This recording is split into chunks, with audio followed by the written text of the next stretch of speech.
Dr. MGR Educational and Research Institute. Admissions open for 2026-2027. தேர்ச்சி விகிதத்தில் வடமாவட்டங்கள் பின்தங்குகிறதா என்பது குறித்தும் அதை சரி செய்ய மேற்கொள்ளவிருக்கும் நடவடிக்கைகள் குறித்தும் பள்ளிக் கல்வித்துறை அமைச்சர் ராஜ்மோகன் நமது தந்தி டிவி செய்தியாளர் சங்கரனுக்கு அளித்த பிரத்யேக பேட்டியை பார்க்கலாம். இந்த வட மாவட்டங்கள் பள்ளி கல்வி இந்த தேர்ச்சி விழுக்காட்டில் பின்தங்கி இருக்கு. ஆனால் அதே நேரத்தில் கன்னியாகுமரி, விருதுநகர் அந்த பக்கத்தில் இருக்கக்கூடிய தென் மாவட்டங்கள் தேர்ச்சி விழுக்காடு ரொம்ப அதிகமாகவே இருக்கு. இந்த தொடர்ந்து ஒரு இன்பேலன்ஸுங்கிறது இருக்கு. இது நம்ம வட மாவட்டங்களில் எந்த அளவுக்கு நம்ம குவாலிட்டி இம்ப்ரூவ் பண்றதுக்கு என்ன பண்ண போறோம்? இது கூடவே இன்னொரு கேள்வி சேர்த்து கேட்பாங்க. மாணவிகள் மட்டுமே நிறைய ஜெயிக்கிறாங்க, மாணவர்களுக்கு அப்படி பிரித்து பார்க்க வேண்டாம். இந்த ஃபர்ஸ்ட் ரேங்க் செகண்ட் ரேங்க்லேயே எனக்கு பெரிய உடன்பாடு இல்லை.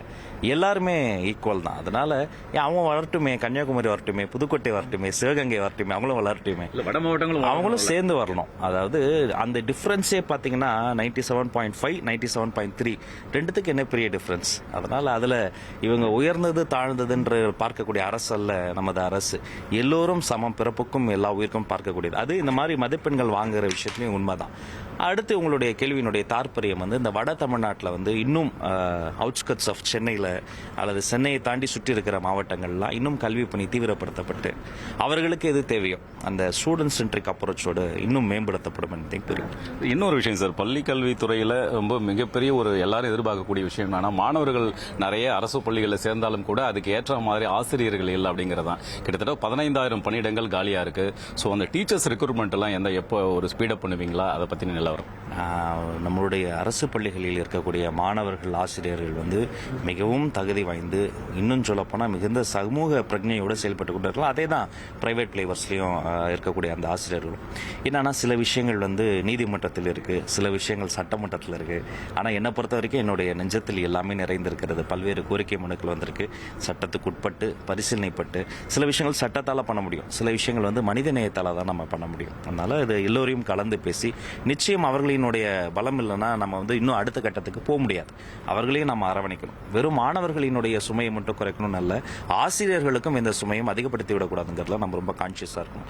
அதனால தான் பார்த்தீங்கன்னா இந்த புதிய பாட நூல்களுக்கான பயிற்சி, டீச்சர்ஸ்க்கு பயிற்சியை கூட வெக்கேஷன் டைமில் வேண்டாம்னு சொல்லிட்டோம். பள்ளிக்கூடம் திறந்து முதல் 3 நாட்கள் அந்த 3ஆம் வகுப்பு வரைக்குமான ஆசிரியர்களுக்கு இது ட்ரைனிங் கொடுப்போம். அதன் பிறகு 4ஆம் தேதி அந்த குழந்தை வந்தால் போதும். அந்த குழந்தை அந்த மாணாக்கர் வரும் வரை இந்த ஆசிரியர்கள் தான் எங்கள் ஸ்டூடெண்ட்ஸ். அதனால அவங்கள நாங்கள் பிரித்து பார்க்க மாட்டோம். நல்வழி பிறகு முதலமைச்சர் ஒரு இளைஞராகி உங்களிடம் இந்த துறையை கொடுத்திருக்கிறாரு. எதிர்கால தலைமுறையை உருவாக்கக்கூடிய முக்கியமான ஒரு துறை. அது நினைக்கும் போது அது எப்படி ஃபீல் ஆகுது உங்களுக்கு? எல்லா தலைமுறையுமே வருங்காலத்திற்கான தலைமுறை தான். இந்த எல்லா துறையுமே வருங்காலத்திற்கான ஒரு துறை தான். இந்த துறையை பொறுத்த வரைக்கும் ஒவ்வொரு வீட்டிலுமே என்னுடைய துறையினுடைய ஒரு உறுப்பினர் இருக்கிறாரு, பயனாளர் இருக்கிறாரு. அவர்களினுடைய கான்ட்ரிபியூஷன் இருக்கிறதுனால இன்னும் பொறுப்புணர்ச்சியோடு, இன்னும் கண்ணும் கருத்தோடு செயல்படுறோம். ஏற்கனவே சொன்ன மாதிரி அவர்களினுடைய அந்த பள்ளி வளாகம் என்பது ஒரு ஐயோ ஸ்கூல் போகணுமே அப்படின்னு இல்லாமல் வாங்க ஸ்கூலுக்கு போகலாம், ஃப்ரெண்ட்ஸாக பார்க்கலாம், என் சாரை பார்க்க போகிறேன், டீச்சரை பார்க்க போகிறேன், மகிழ்ச்சியாக வரக்கூடிய சரணாலயம் போல மாற்றி அவர்களினுடைய பாதுகாப்பு சார்ந்து அவர்கள் இருக்கக்கூடிய எந்த பிரச்சனைக்குமே எந்த வகையிலும் நம்ம இடம் தராமல் நம்ம ரொம்ப அந்த zero tolerance on safety of students and teachers அதிலலாம் பல்வேறு விஷயங்களை மெஷர் பண்ணி நாங்கள் எடுத்து இன்னும் உங்களுடைய நம்பிக்கையை இன்னும் பலப்படுத்தக்கூடிய வகையில் நாங்கள் சிறப்பாக செய்வோம். நன்றி. தமிழகம் முழுவதும் மாணவர்களுடைய பாதுகாப்பை வலுப்படுத்துவதற்கும் உறுதி செய்வதற்கும் உரிய நடவடிக்கை எடுக்கப்படும் என்றும், அதேபோன்று கல்வித்தரத்தை மேம்படுத்துவதற்கும் நடவடிக்கை எடுக்கப்படும் என்றும் அமைச்சர் திரு ராஜ்மோகன் தெரிவித்திருக்கிறார்.